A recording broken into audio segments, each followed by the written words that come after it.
हरिओम। जो पुराने हैं आपके। Welcome to Chandigarh. बहुत हम्म। दिन से बहुत याद कर रही थी मैं आपको। अच्छा। और आनंद सागर की आपको बहुत बहुत मुबारकें। हाँ, आप सबको भी। हाँ जी, हमें भी सबको संगत को। मैं ये सोचती थी पहले भी, लोग कहते हैं मेरे गुरु होते हैं, मैं सोचती थी मेरे भी गुरु हैं, होंगे कभी, क्या होते हैं गुरु। तो हम्म। जब आप मिले समझ आई कि गुरु क्या होते हैं, भगवान क्या होते हैं। पेरेंट्स ने भी समझाया क्या होता है अच्छा बुरा, पर वो चीज नहीं समझ आई जो आपने समझाई। विकार क्या होते हैं नहीं पता। सब आपकी कृपा है। बहुत बहुत बहुत शुक्राने हैं। पहले मन को पीछे करना ही नहीं आता था। हम्म। मन तो अब भी बहुत कुछ दिखाता है। हम्म। पहले मन मास्टर था, अब मैं मास्टर बनने की कोशिश कर रही हूँ। बहुत जगह सक्सेसफुल भी हूँ। हर जगह तो नहीं कहूंगी सक्सेसफुल हूँ, एक जगह हारती हूँ, आपको पता ही है। लेकिन वहां से भी जीतोगी। वहां से भी ये हारने विश्वास का है मेरा। बस एक ही कारण है कि फिर कुछ बन जाते हैं। जब माँ की दृष्टि से देखोगी तो हारोगी, भगवान होके खड़ी हो जाओ तो जीतोगी। उधर भी देखो, सन ऑफ गॉड, मेरा नहीं, सन ऑफ गॉड। आपको पक्का करना है अपने अंदर अमानत। ये जब जब अंदर मैं का भाव आता है, मेरे का भाव आता है। अभी भगवान बता रहे थे, अहम और मम भाव अगर ये शेष रह गया तो त्याग सच्चा नहीं है। ये अहमता मैं हूं, ममता मेरा है, ये अहम और मम भाव हमेशा हमें परेशान करता है। इससे अगर छूटते हैं, देखो, अभी एक उसमें हम मिले लाइफ में आके, सब हमें ऐसे लगता है हमारा। लेकिन अभी एक जना भी आंख बंद करे, कौन किसका। अभी समझो आप आंख बंद कर जाओ, आप देखने आएंगे, आपको पता चलेगा कौन क्या कर रहा है। तो जीते जी आंख बंद करना और क्या है, यही सरेंडर अनटू गॉड। ये भगवान की लीला चल रही है, भगवान का खेल चल रहा है। जब सब बात में भगवान को डाल दोगे ना, 20वां ऊंट भगवान का, तो आपके कमजोरी के ख्याल चले जाएंगे। अभी जो आप कह रहे हो बहुत जगह मैं जीतती भी हूं, अपनी उस जीत को याद रखते हुए जब कमजोर पड़ने लगो, याद करो जब उस हालत को मैंने जीता, इस हालत में मैं क्यों कमजोर पड़ रही हूं। जब वहां भगवान ने मेरा साथ दिया, अब मैं थोड़ा सा अगर दम लगाऊं, क्या यहां भगवान मेरा साथ नहीं देंगे? क्या यहां भगवान कृपा नहीं करेंगे? और आप एक बात वैसे भी याद रखना, मोह वाला कभी अच्छी सेवा नहीं कर सकता है। अच्छी सेवा भी वो कर सकता है जो निर्मोही होता है।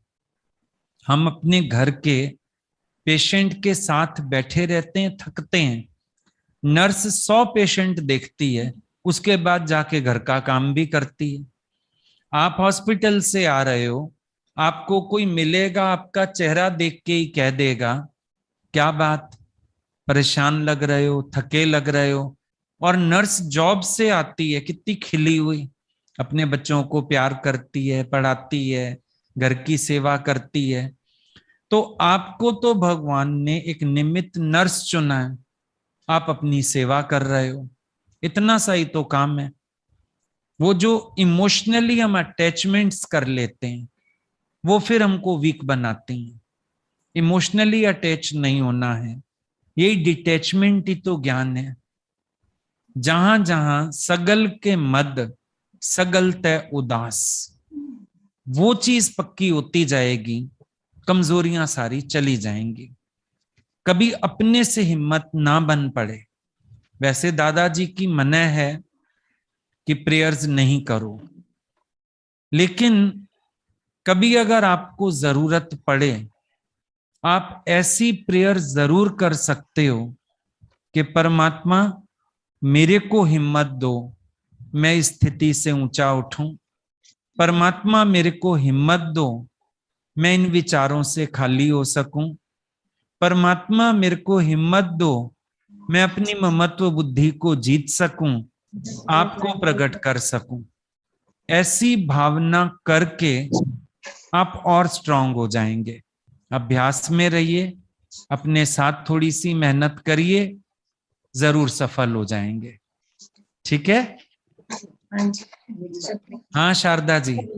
हरिओम भैया जी, हरिओम। आपको नए आनंद सागर की बहुत बहुत मुबारकें। हम अच्छा, बहुत आपकी खुश तब से ही हैं। बात नहीं हुई। हाँ, आपको भी मुबारक हो हाँ जी। जी। और भैया जी, आपने खुश रहना सिखा दिया है। आप पहले तो कभी हमें और मुस्कुराना और खुश रहना, ये सब आपने ही सिखाया है। सुबह उठ के भगवान के शुक्राने करने, कोई भी काम करने से पहले भगवान को शुक्राने करने, ऐसा कभी किसी कोई नहीं सिखा पाया। कैसे आपका थैंक्स करें, हमारे पास कोई वर्ड्स नहीं है भैया जी। हर पल जहां भी चलती हूँ ऐसे लगता है आप साथ ही चल रहे हैं, आप साथ ही चल रहे हैं। और अब तो और भी इतना हो गया कि पहले हम नहीं सुन सत्संग भी पूरी तरह नहीं सुन पाते थे, लेकिन अब तो ये होता है कि चलो ऑफिस जा रहे हैं, गाड़ी भी आ गई है, गाड़ी में बैठे हम सोचते हैं इस टाइम का मिसयूज क्यों करना है, सत्संग सुनो। तो हम आते हैं तब भी सत्संग सुनते हैं, जाते तब भी सत्संग सुनते हैं। अब बहुत कभी बढ़िया। कुछ प्रॉब्लम्स के कारण रात को नींद नहीं आती, तो कुछ मतलब फिर उसको अपनी वाणी ही साथ लगा लेते हैं, फिर वो नींद भी आनी शुरू हो जाती है। Thank you. बहुत आपका अच्छी बहुत बात है। बहुत प्रॉब्लम प्रॉब्लम ना रहे, ज्ञान से ऐसा निश्चय करो, प्रॉब्लम भी प्रॉब्लम ना लगे। प्रॉब्लम भी क्यों लग रही है? क्योंकि इच्छा आ जाती है, मैं ऐसा चाहता हूं ऐसा हो जाए, और आपको लगता है वैसा नहीं हो रहा, तो आपको लगता है प्रॉब्लम आ गई। सॉरी, आपको लगता है प्रॉब्लम आ गई, लेकिन प्रॉब्लम नहीं है। उसका सॉल्यूशन भगवान पहले से ही करके बैठा हुआ है। आप छोड़ दीजिए। जब तुझसे ना सुलझें तेरे उलझे हुए धंधे, रब की रजा पे तू छोड़ दे है बंदे। जो तू ना कर सका वो भगवान करेगा, तेरी सारी मुश्किलें आसान करेगा। एक बात दिमाग में डाल दो अच्छे से कि प्रॉब्लम्स हम नहीं सॉल्व करते हैं, प्रॉब्लम्स तो भगवान से ही सॉल्व होते हैं। उल्टा हम जो अपने माइंड में मेस क्रिएट कर लेते हैं, प्रॉब्लम को बढ़ाते हैं, प्रॉब्लम का इफेक्ट बढ़ाते हैं। जहां आपको लगे ना कोई उलझन हो रही है, बोलो भगवान अपने आप देखेगा, और फ्री हो जाओ वहां से। चिंतन छोड़ दो उस बात का, तो बात दिमाग से निकल जाएगी। मत किलकिल करते रहो। कभी कोई धागा उलझ जाता है ना, सुलझाने की कोशिश करते हो, नहीं सुलझ रहा, लगता है थोड़ी देर छोड़ देते हैं, और थोड़ी देर बाद उठाओ सुलझ भी जाता है। यही बात है यहाँ पर भी। बच्चे गेम खेलते हैं मोबाइल वगैरह में, कभी कभी गेम खेलते हुए ना कोई कोई वो गेम अड़ जाता है भाई, बार बार फेल बार बार फेल। अच्छा, उसको छोड़ देते हैं, थोड़ी देर बाद उठा के दोबारा खेलते हैं, फिर क्लियर हो जाता है वो लेवल। यही बात है, थोड़ी देर छोड़ दो उस बात को, लेट इट बी सो। फिर देखना भगवान आपकी बुद्धि में अपने आप ही प्रकाश कर देगा, सॉल्यूशन का काम बन जाएगा। ठीक है? आज भैया लोग ऑफिस गए हैं क्या? हाँ जी, बस बाहर आवाज तो आ रही है, मुझे लगता है आए हैं। चलिए ठीक है, बोलिएगा, हम याद कर रहे थे। ठीक है। ठीक है, थैंक यू। ओके।